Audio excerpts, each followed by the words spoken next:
Assalamualaikum warahmatullahi wabarakatuh.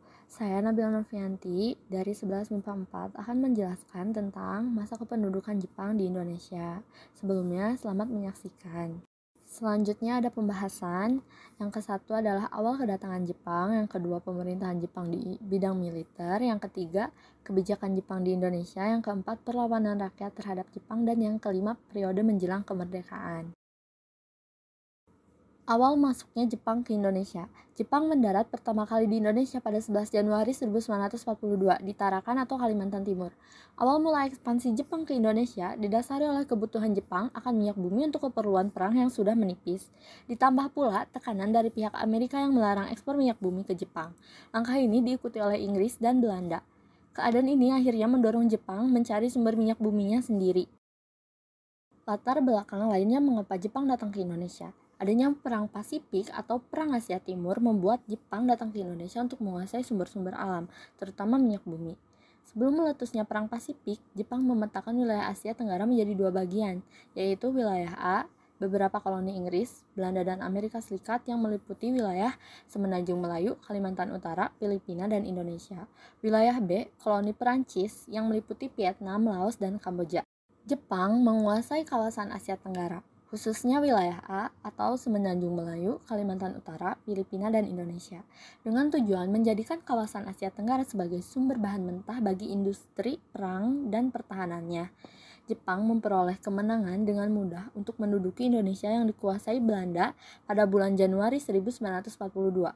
Dimulai dari wilayah Tarakan, kemudian wilayah Balikpapan, Ambon, Kendari, dan Pontianak dapat dikuasai pada bulan yang sama. Pada bulan Februari 1942, Jepang berhasil menguasai Palembang. Untuk menguasai Indonesia, Jepang menggunakan dua jalur, yaitu lewat Filipina adalah Tarakan, Balikpapan, Bali, Rembang, dan Indramayu. Lewat Semenanjung Melayu adalah Palembang, Pontianak, dan Tanjung Priok. Belanda menyerah pada Jepang. Pada tanggal 5 Maret 1942, tentara Jepang berhasil menguasai Batavia. Karena semakin terdesak serta tidak adanya bantuan dari Amerika Serikat, akhirnya Belanda terpaksa harus menyerah tanpa syarat kepada Jepang melalui Perjanjian Kalijati di Subang, Jawa Barat pada tanggal 8 Maret 1942. Perjanjian ini ditandatangani oleh Jenderal Tirporten selaku Wakil Gubernur Jenderal Hindia Belanda di Indonesia atau Tjarda van Stackenborg-Stackhouwer dengan Jenderal Imamura sebagai pimpinan bala tentara Jepang di Indonesia. Pemerintahan Jepang di Indonesia di bidang militer. Pemerintahan militer Jepang memegang kekuasaan militer dan segala kekuasaan yang dulu dipegang oleh gubernur jenderal pada masa kekuasaan Belanda. Dalam pelaksanaan sistem pemerintahan ini, kekuasaan atas wilayah Indonesia dipegang oleh dua angkatan perang, yaitu Angkatan Darat atau Rikugun dan Angkatan Laut atau Kaigun. Masing-masing angkatan dibagi menjadi tiga wilayah kekuasaan, yaitu wilayah 1, daerah Jawa dan Madura dengan pusatnya Batavia berada di bawah kekuasaan Rikugun. Wilayah 2, daerah Sumatera dan Semenanjung Tanah Melayu dengan pusatnya Sin berada di bawah kekuasaan Rikugun. Wilayah 3, daerah Kalimantan Sulawesi, Nusa Tenggara, Maluku, dan Irian berada di bawah kekuasaan Kaigun. Organisasi militer bentukan Jepang, yaitu ada 3. Yang pertama Gerakan 3A, Nippon Pelindung Asia, Nippon Cahaya Asia, Nippon Pemimpin Asia. Yang kedua ada Putra, dibentuk pada tahun 1943. Yang ketiga ada Peta, dibentuk pada tanggal 3 Oktober 1943. Selanjutnya ada kebijakan Jepang di Indonesia, yaitu Romusa, Kinrohoshi, dan wajib militer. Yang pertama ada Romusa. Romusa adalah kerja paksa tanpa dibayar pada zaman pendudukan Jepang. Tujuannya adalah membangun sarana dan prasarana untuk kepentingan rakyat Jepang.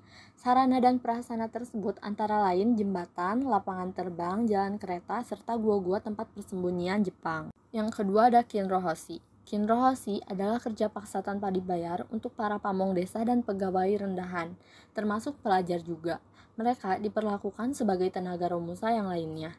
Para Kinrohoshi banyak yang dikirim ke luar Jawa untuk membantu membuat pertahanan tentara Jepang. Yang ketiga ada wajib militer. Berikut ini wajib militer yang dibentuk untuk membantu Jepang menghadapi sekutu. Yang pertama ada Seinendan atau Barisan Pemuda. Yang kedua ada Keibodan atau barisan pembantu polisi. Yang ketiga ada Pujinkai atau barisan wanita. Yang keempat ada Gakutotai atau barisan pelajar. Yang kelima ada Heiho atau pembantu prajurit Jepang. Dan yang keenam ada Jawa Hohokai atau kebaktian rakyat Jawa. Perlawanan rakyat Indonesia terhadap Jepang. Rakyat Indonesia sebenarnya sudah terlalu lelah dengan penjajahan yang datang silih berganti dari berbagai negara. Secara ekonomi, rakyat Indonesia dirugikan karena sumber dayanya terus-terusan diisap oleh Jepang. Secara politik, rakyat Indonesia juga sudah malas dengan taktik dan propaganda politik Jepang yang hanya bertujuan untuk kepentingan perang saja. Terakhir, keadaan sosial zaman Jepang juga begitu kacau dengan eksploitasi melalui adanya Romusa. Dengan semua penderitaan dan cita-cita untuk merdeka ini, rakyat Indonesia satu persatu mulai melakukan perlawanan fisik. Berikutnya adalah macam-macam perlawanan rakyat Indonesia terhadap Jepang. Yang ke-1 ada perlawanan masyarakat Chotpleng, yang kedua ada perlawanan Singaparna, yang ketiga ada perlawanan di Indramayu, yang keempat ada pemberontakan tentara peta, yang kelima ada perlawanan rakyat Kalimantan, dan yang keenam perlawanan rakyat Bali. Yang ke-1 ada perlawanan masyarakat Chotpleng. Terjadi di Chotpleng pada November 1942 dan dipimpin oleh Tengku Abdul Jalil. Perlawanan ini menjadi perlawanan fisik pertama yang dilakukan rakyat terhadap Jepang. Yang kedua ada perlawanan rakyat Singaparna Tasikmalaya. Terjadi pada Februari 1944 sampai Oktober 1944 di bawah pimpinan Kiai Haji Jainal Mustafa. Perlawanan rakyat Indramayu terjadi pada April 1944 di desa Kaplongan dan pada Juli 1944 di desa Cidempet, kecamatan Loh Bener, dipimpin oleh Haji Madrias. Yang keempat ada pemberontakan peta di Blitar, terjadi pada Februari 1945 yang dipimpin oleh Supriyadi. Pemberontakan ini merupakan perlawanan terbesar pada masa kependudukan Jepang. Yang kelima ada perlawanan rakyat Kalimantan dipimpin oleh Pang Sumasang, pemimpin suku Dayak pada Juni 1945. Pang Suma berhasil merebut Maliau yang menjadi basis pertahanan Jepang di Kalimantan. Dan yang terakhir ada perlawanan rakyat Bali. Pemberontakan ini terjadi setelah Indonesia dinyatakan merdeka.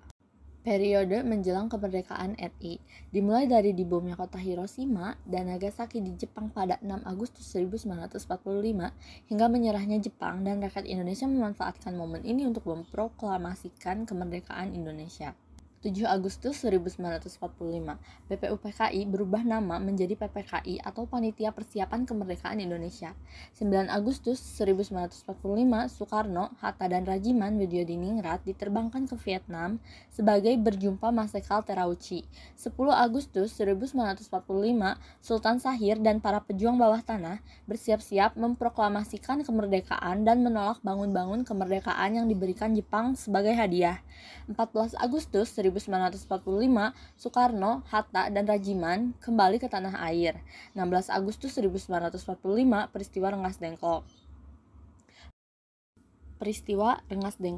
16 Agustus 1945, para pemuda menculik Soekarno dan Hatta dan membawanya ke Rengas Dengklok. Di sini, mereka kembali meyakinkan Soekarno bahwa Jepang telah menyerah dan para pejuang telah siap sebagai melawan Jepang, apapun resikonya. Malam harinya, Soekarno dan Hatta kembali ke Jakarta berjumpa dengan Jenderal Moichiro Yamamoto dan bermalam di kediaman Admiral Muda Maeda Tadashi.